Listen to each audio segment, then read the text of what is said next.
Évangile de Jésus-Christ selon saint Jean. En ce temps-là, il y avait quelques Grecs parmi ceux qui étaient montés à Jérusalem pour adorer Dieu pendant la fête de la Pâque. Ils abordèrent Philippe, qui était de Bethsaïde en Galilée, et ils lui firent cette demande. « Nous voudrions voir Jésus. » Philippe va le dire à André, et tous deux vont le dire à Jésus. Alors Jésus leur déclare, « L'heure est venue où le Fils de l'homme doit être glorifié. Amen, amen, je vous le dis, si le grain de blé tombé en terre ne meurt pas, il reste seul. Mais s'il meurt, il porte beaucoup de fruits. Qui aime sa vie la perdra. Qui s'en détache en ce monde la gardera pour la vie éternelle. Si quelqu'un veut me servir, qu'il me suive. Et là où moi je suis, là aussi sera mon serviteur. Si quelqu'un me sert, mon Père l'honorera. Maintenant, mon âme est bouleversée. Que vais-je dire? Père, sauve-moi de cette heure? Mais non. C'est pour cela que je suis parvenu à cette heure-ci. Père, glorifie ton nom. Alors du ciel vint une voix qui disait, « Je l'ai glorifié, et je le glorifierai encore. » En l'entendant, la foule qui se tenait là disait que c'était un coup de tonnerre. D'autres disaient, c'est un ange qui a parlé. Mais Jésus leur répondit, ce n'est pas pour moi qu'il y a eu cette voix, mais pour vous. Maintenant a lieu le jugement de ce monde. Maintenant, le prince de ce monde va être jeté dehors. Et moi, quand j'aurai été élevé de terre, j'attirerai à moi tous les hommes. Il signifiait par là de quel genre de mort il allait mourir. Acclamons la parole de Dieu.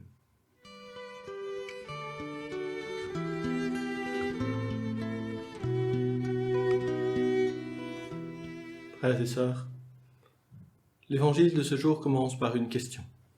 Les étrangers, des Grecs, se présentent aux disciples et leur demandent « Nous voudrions voir Jésus ». Et finalement, cette question « Nous voudrions voir Jésus » n'est-elle pas aussi la nôtre? N'est-elle pas celle qui nous pousse à nous rassembler autour de la parole?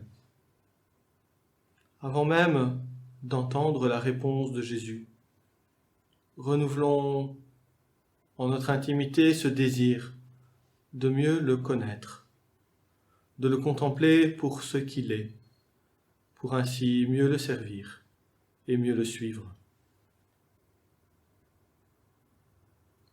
Confronté à cette demande, Jésus ne va pas répondre à moitié. Il dévoile pleinement qui il est. Il va révéler pleinement la dynamique qui l'anime.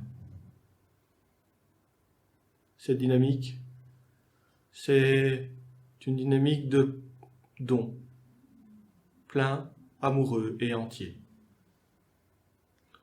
Toute la vie de Jésus est l'histoire de ce don. un don qui le mènera au don total, jusqu'à la croix. Jésus prend l'image de ce grain de blé jeté en terre. Apparemment, ce grain ne garde rien pour lui. Il semble se laisser faire, mais c'est dans cette acceptation et ce don que la vie va passer, se démultiplier. Il y a quelque chose de profondément bouleversant dans le texte d'aujourd'hui. Un peu comme au jardin des Oliviers, Jésus ne cache absolument pas ses difficultés, ses peurs, ses angoisses face à la souffrance, face à la mort.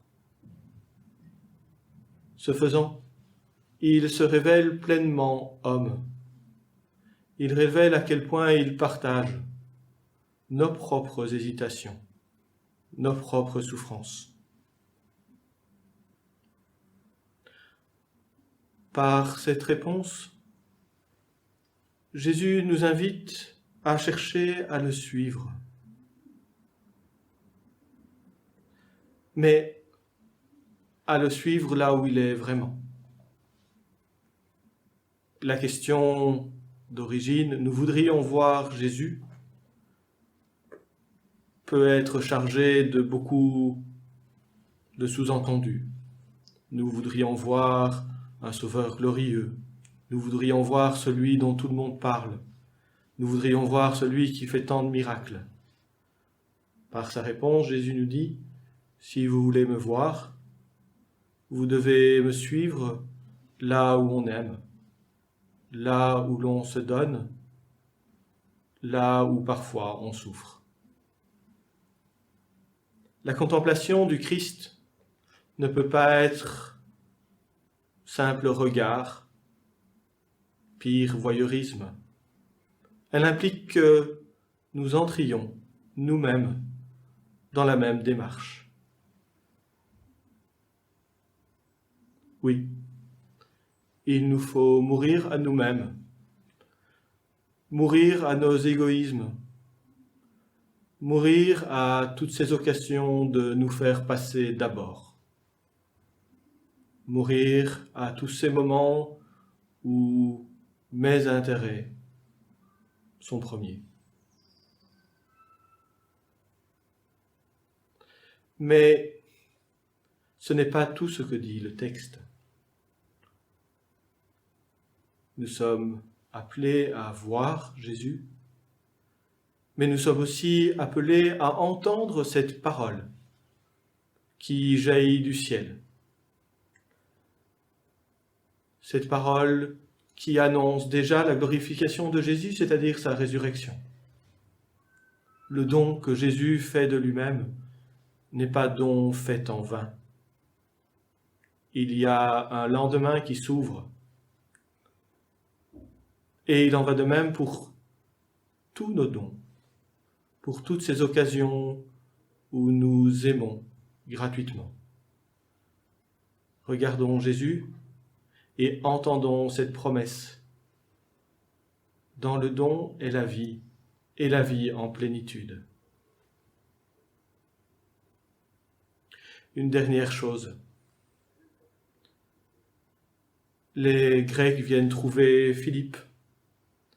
Philippe va trouver André. Et ensemble, ils vont trouver Jésus. Ce sont les disciples qui vont faire connaître Jésus à ces chercheurs qui viennent. Et il y a encore là pour nous une leçon. Nous ne sommes pas seuls à chercher Jésus. Et il va se révéler aussi à travers d'autres. Connaître Jésus, ce n'est pas un processus solitaire. C'est quelque chose que l'on vit ensemble.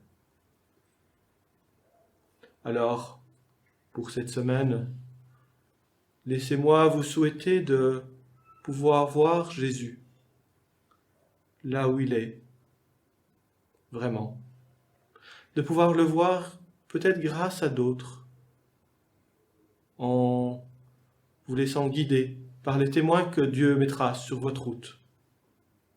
Laissez-moi vous souhaiter aussi d'être vous-même témoin du Christ, guidant d'autres vers lui. Amen.